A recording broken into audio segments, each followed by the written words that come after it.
डहाणूकरांची धवल लक्ष्मी पोहोचले ओमानच्या समुद्रात. आता ओमानपासून ती अवघ्या 500 किलोमीटर दूर आहे. ती अंडी नेमकी कुठे घालणार हे जाणून घेण्यासाठी ही रील शेवटपर्यंत पहा.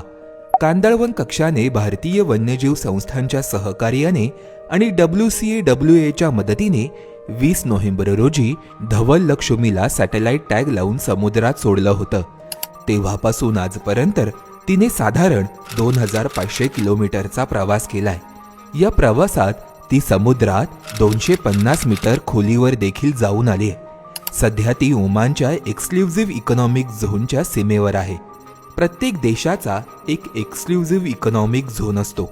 ओमानचा हा झोन किनारपट्टीपासून 212 सागरी मैल अंतरावर म्हणजेच 393 किलोमीटर लांब आणि 5,33,000 चौरस किलोमीटर क्षेत्रावर पसरलाय.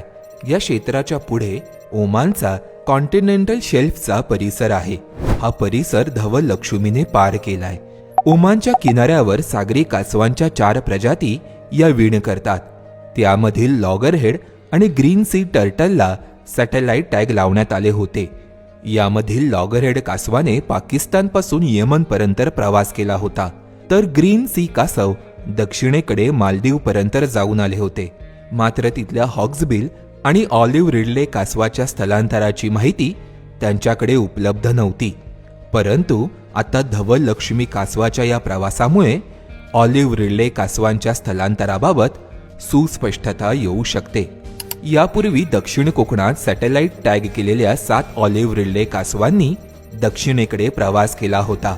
मात्र उत्तर कोकणात टॅग केलेली धवल लक्ष्मी कासव हिने पश्चिमेकडे प्रवास केला.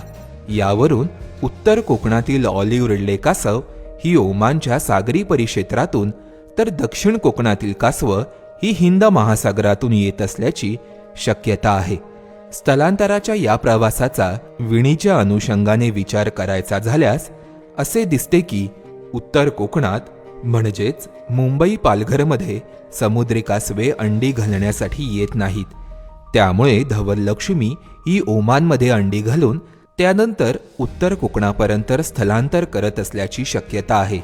मात्र दक्षिण कोकणाच्या बाबतीत हे उलट आहे.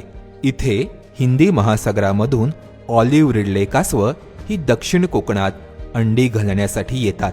आता या सगळ्या गोष्टींवर अधिकाधिक प्रकाश टाकण्यासाठी सॅटेलाइट ट्रान्समीटरद्वारे कासवांच्या प्रवासाचा अभ्यास होणं गरजेचं आहे.